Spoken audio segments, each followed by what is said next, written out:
In the end, it wasn't her powers or her followers that allowed us to win. It was her humanity. An alien god spoke to her in her mind, and instead of being dominated or obliterated, she tricked him. By the time he realized what she was doing, it was too late. She'd stolen his knowledge, cut him off from his armies on Earth. He was alone on his dark planet, and humanity was saved. The war wasn't over, of course. It's never that simple. There were still those who wanted to go back to how things were before, to make the same mistakes again. But the Exalted would not allow it. New Jericho fought to the end. She respected that. Tobias West and his people believed in their principles and died for them. With them died the last fragment of the old world.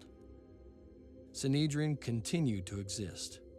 This was not the future they dreamed of, but somewhere in this changing world there was space for their ideas.